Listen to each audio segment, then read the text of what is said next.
Iztok Capuder je vodja prodaje, torej pri podjetju Videx.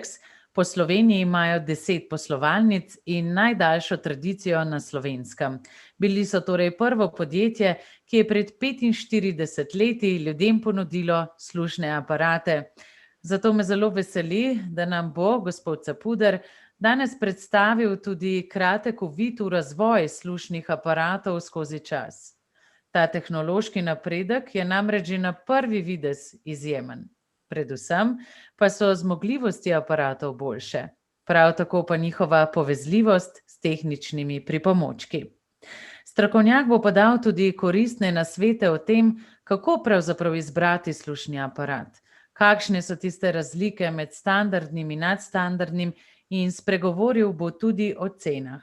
Dragocene bodo tudi informacije o vzdrževanju aparata, sodelovanju z akustikom in zavarovanju aparatov, saj so ti izjemno dragoceni. Torej, gospod Capuder, uvodoma, za kakšne tehnične pripomočke je največ zanimanja? Najprej lep pozdrav, dober večer. Največ zanimanja je seveda pri nas za same slušne aparate. Slušni aparati so pač tisto prva povezava med naglušnimi in v bistvu med ljudmi, ki pač slišijo normalno in želijo eno normalno komunikacijo tudi z naglušno osebo. Tako da je sam slušni aparat tisto prvo, vse ostalo, kar pa sledi, seveda je pa potem kasneje tekom uporabe, kajti tista velika bariera na začetku je pravzaprav to, da se ljudje sploh odločijo za slušni aparat, da si pomagajo s tem pripomočkom, da ugotovijo, da je to pripomoček, ki jim dejansko pomaga v življenju, da jim olajša komunikacijo, da so zaradi aparata lahko ljudje bolj sproščeni, manj v stresu in seveda tudi imajo manj drugih težav, ki pa se seveda posledično navezujejo tudi na samo naglušnost. Torej, zdaj bi vas pa res lepo prosila, pripravili ste nam kratko prezentacijo, pa če nam lahko prosim pokažete tiste slike starih aparatov, zato da malo dobimo uvida v ta pomemben razvoj na področju te tehnologije.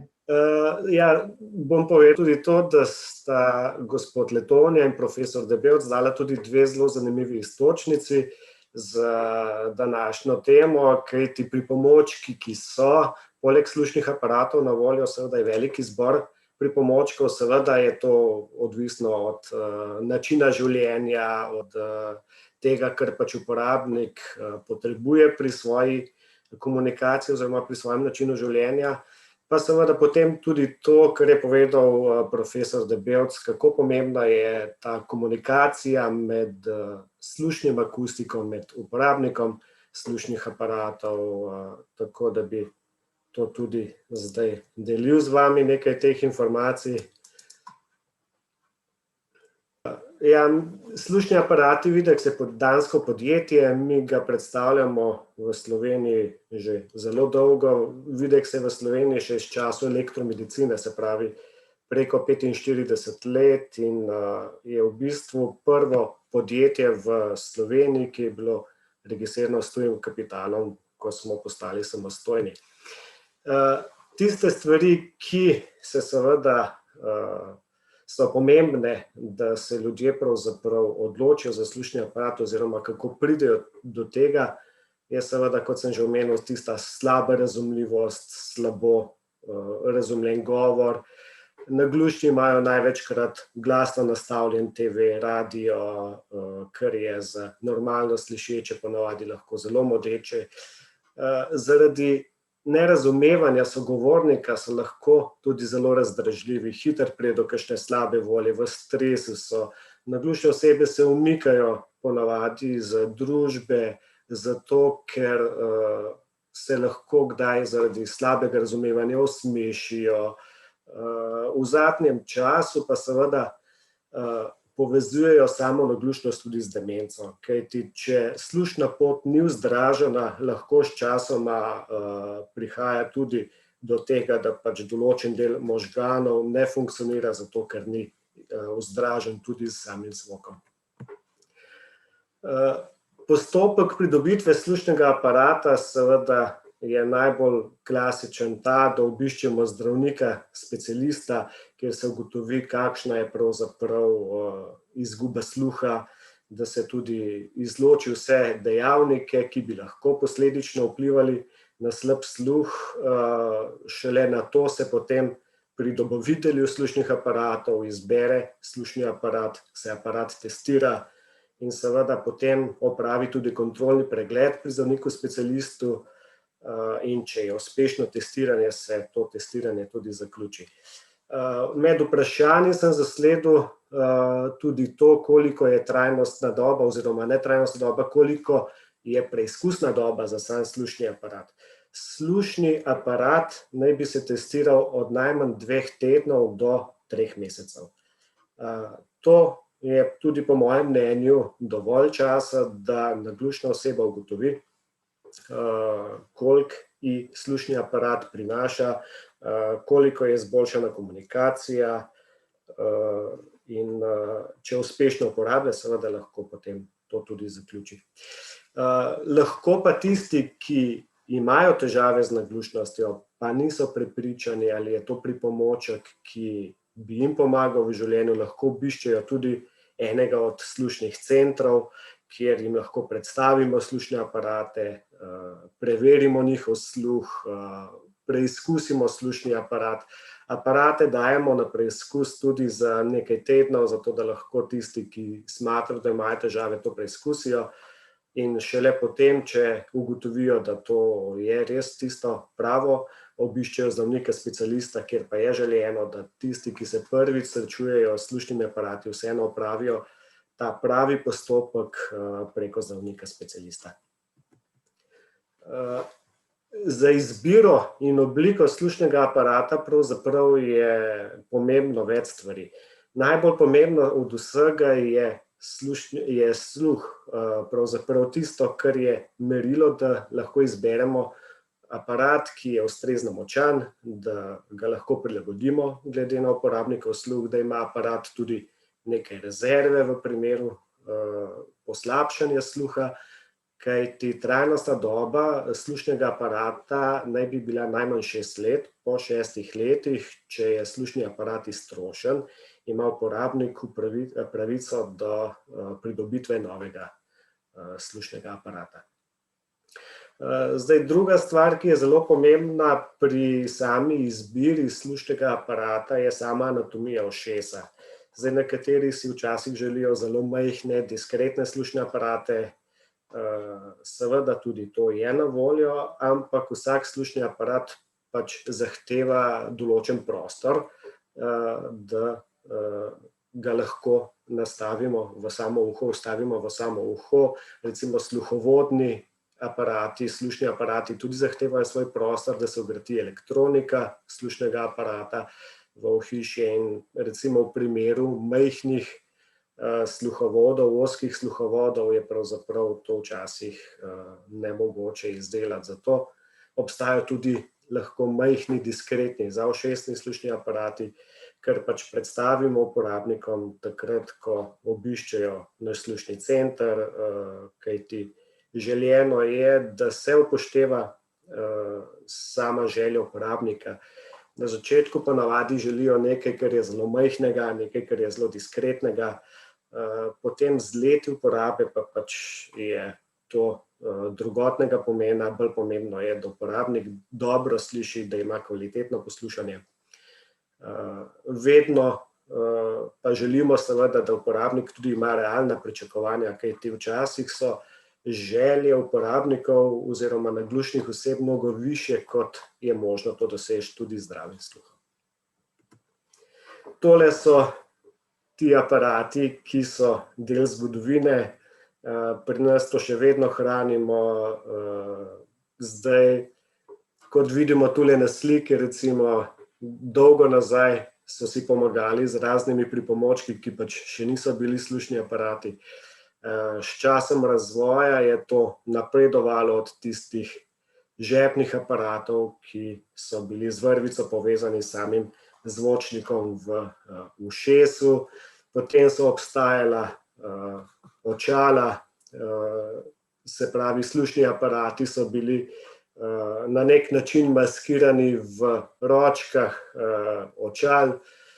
Potem so s časom prišli zaušesni slušni aparati, tu vidimo še tiste stare akumulatorje, polnilne baterije in seveda potem tudi s časom dvoušesni sluhovodni aparati, ki so bili dejansko potem že res zelo majhni.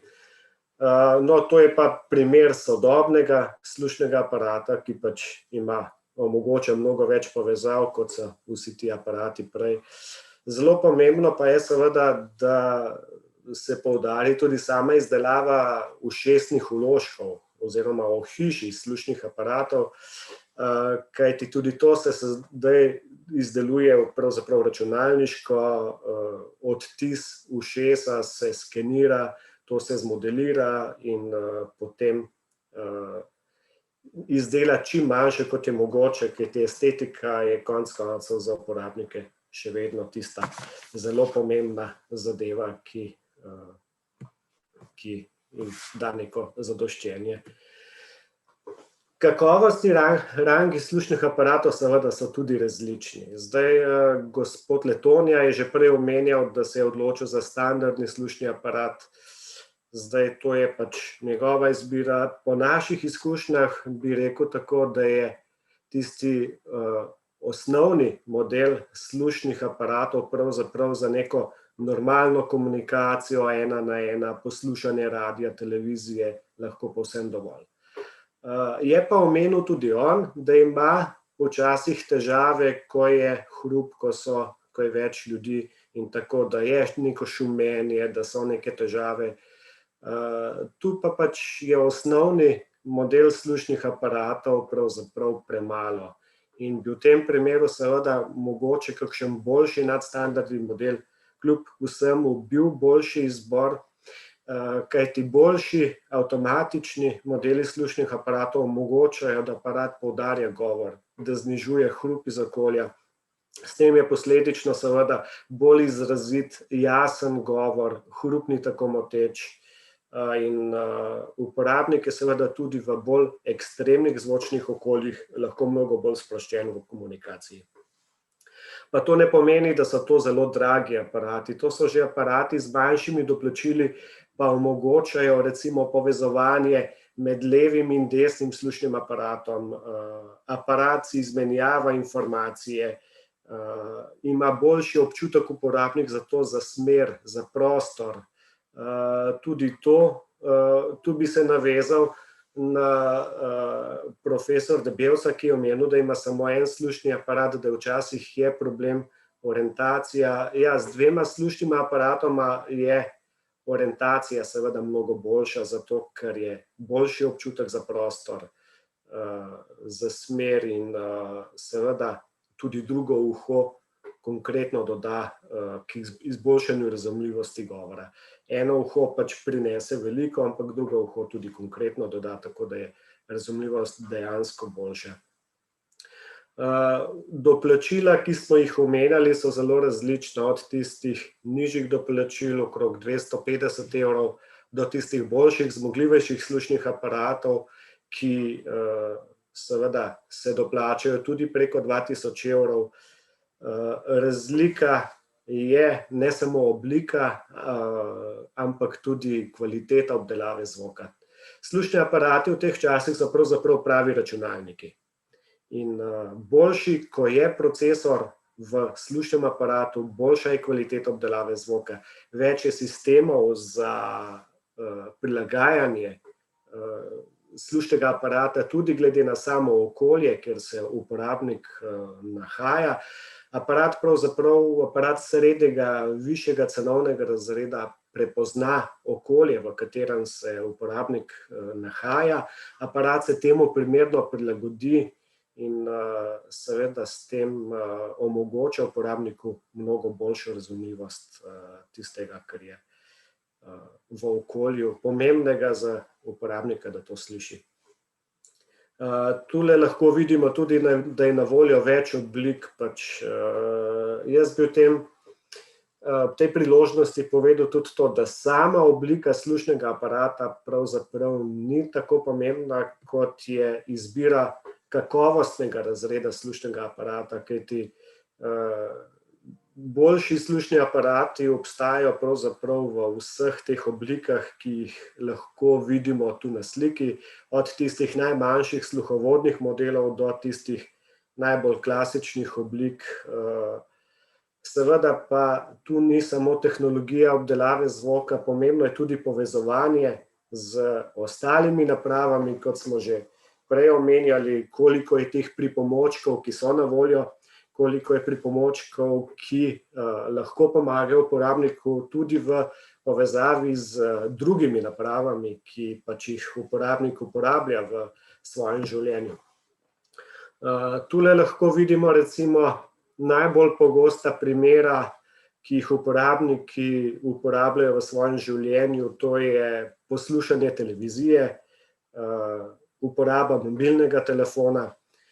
Zdaj obstajajo seveda različni vmesniki, tudi to, kar je imel profesor Debevc, lahko vidimo, da je tule na voljo recimo v obliki teh DeX pripomočkov, DeX napravic, ki so na voljo za naše uporabnike. Zdaj aparati nižjih, srednjih rangov seveda delujejo preko teh napravic, boljši, zmogljivejši aparati pravzaprav pa nudijo samo povezovanje z temi napravami brez kakršnihkoli vmesnikov. Se pravi, direktno poslušanje televizije preko tega vmesnika poteka preko 2,4 gigahertzne povezave oziroma 2,4 gigahertznega Bluetooth sistema. Prav tako to poteka na enak način povezava med slušnim aparatom in mobilnim telefonom. In ta povezava omogoča pravzaprav več stvari. Lahko uporabnik se pogovarja oziroma sam zvok se prenaša direktno iz mobilnega telefona v slušni aparat, lahko si uporabnik predvaja glasbo z mobilnega telefona v slušni aparat, lahko ga uporablja pač večnamensko. Poleg vsega tega seveda lahko tudi upravlja sam slušni aparat preko aplikacij, ki so na voljo. Aplikacije za uporabnike slušnih aparatov sta na voljo dve, in sicer pri nas je za te boljše, zmogljivejše aparate aplikacija Videx Evoke, kjer uporabnik lahko poleg tega, da z aplikacijo nastavlja glasnost, menjava programe slušnega aparata, potem lahko spreminja usmerjenost mikrofonov, kar je tudi lahko en dober pripomoček v primeru, recimo, ko se vozimo v avtu, pa želimo slišati sogovornika ali zadaj mogoče otroke na zadnjih sedežih. Prav tako lahko pri aparatih srednjega in višjega ranga z aplikacijo ToneLink nastavljamo preko zvoka, aplikacija na 15.000 hertzih z zvokom usmerja enosmerno delovanje slušnega aparata. Zdaj, izpred 2 let je na voljo seveda tudi serija Evoke, to je v bistvu bil prvi pametni slušni aparat na svetu. Aparat omogoča, da pravzaprav uporabnik si sam formira program poslušanja glede na specifično okolje, v katerem se nahaja, in sicer tako, da v nekje 20 korakih uporabnik izbira kvaliteto zvoka med možnostjo A in B in se lahko za dano specifično okolje formira program, ga poimenuje in se aparat v bistvu samodejno ob naslednji priložnosti sam prilagodi glede na tako okolje. formiramo lahko poljubno število programov, tako da si uporabnik res lahko dejansko tudi sam prilagaja slušni aparat svojim potrebam primerno. Kar je zdaj tudi zelo že popularno oziroma prihaja zadnje čase na tržišče, so polnilni slušni aparati. To so aparati, ki pač lahko z enim polnjenjem funkcionirajo od 16 do 20 ur uporabe, 4 ure polnjenja zadošča za dnevno uporabo. Ti aparati so poleg tega, da ne potrebujejo baterij, tudi bolj zaščiteni pred vlago, kajti največkrat vlaga pride v slušni aparat preko baterijskega ohišja. Tam, kjer je pač večja odprtina na slušnem aparatu, je tudi večja možnost vdora vlage v sam slušni aparat, tako da je s tem sistemom tudi sam aparat mnogo bolj zaščiten kot sicer. Tista posebna stvar oziroma zelo pomembna stvar, ki smo jo že prej omenjali, gospod Letonja in tudi profesor Debevc, pa je samo sodelovanje s slušnim akustikom.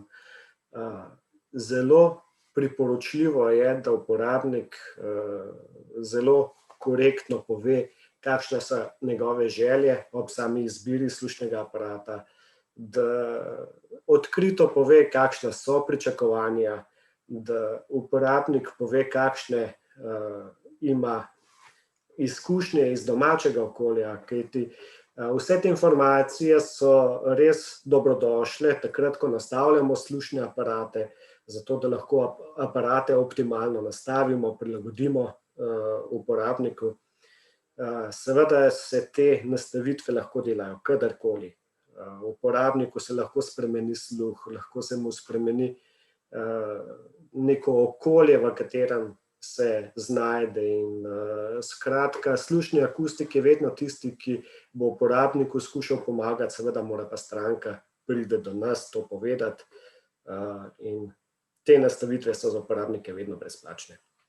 Prav tako se priporoča, da se aparat redno vzdržuje, vsaj enkrat na leto, kar pomeni, da se s tem rednim vzdrževanjem lahko zagotovi ta trajnostna doba, ki naj bi bila vsaj 6 let. Nekateri včasih potrebujejo tudi kak servis več, kajti veliko stvari je odvisno, predvsem pa to znojenje, in nekateri ljudje pač so bolj nagnjeni k temu, drugi manj. Velika večina pač je dovolj, da v aparatu vzdržuje vsaj enkrat na leto. Pri nekaterih pa pač je potrebno malo več. Ampak tisto, kar bi še enkrat poudaril, pa je to sodelovanje z akustikom, da aparat optimalno deluje, seveda je zelo pomembna, kakšna je komunikacija med uporabnikom in slušnim akustikom. To bi bilo zdaj zaenkrat vse z moje strani. Kot sem že omenil, na voljo smo uporabnikom, kadarkoli nas želijo kontaktirati, smo na voljo. Tudi kar se tiče testiranja, sem zasledil med vprašanji, da je bilo nekaj vprašanj, kako je, kar se tiče testiranja slušnih aparatov. Mi pravzaprav tudi takim, ki še niso bili pri zdravniku, pa nimajo nobenih izvidov, damo aparate na preizkus, če to želijo. Seveda vsakega posameznika potem vseeno napotimo do zdravnika, specialista, ker je to tista prava pot. Ampak to je to, se pravi, vsak strah pred tem, da pač nekdo se spušča v neke stroške, ki morda niso primerni, tako ni nujno, da je tako. Aparate lahko seveda vedno preizkusite, in mislim, da v nekaj tednih, kot je na voljo časa, da se aparat preizkusi, je to dovolj časa. Tisti prvi uporabniki pa seveda rabijo včasih malo več, ampak kljub temu, da je postopek pridobitve slušnega aparata omejen na nekje 3 mesece, so vsem uporabnikom nastavitve vedno na voljo. V teh 3 mesecih pa mislim, da je dovolj časa, da uporabnik ugotovi, ali je pripomoček pač zadovoljiv za uporabo, ali je primeren, da bi ga imel ali ne. Tako da mi smo na voljo pa poleg Ljubljane še v 9 slušnih centrih po Sloveniji, v Celju, v Kopru, v Kranju, v Mariboru, Murski Soboti, v Novem mestu, Ravnah na Koroškem, v Šempetru pri Gorisi ter v Šempetru v Savinjski dolini. Hvala lepa, sem prepričana, da se bodo ljudje upogumili in se obrnili na vaše centre. Jaz pa bi vam najprej zastavila še nekaj vprašanj, smo imeli, in sicer, kaj lahko zgodi, kaj lahko oseba naredi, če se ji aparat hitreje iztroši, kot pa mine 6 let?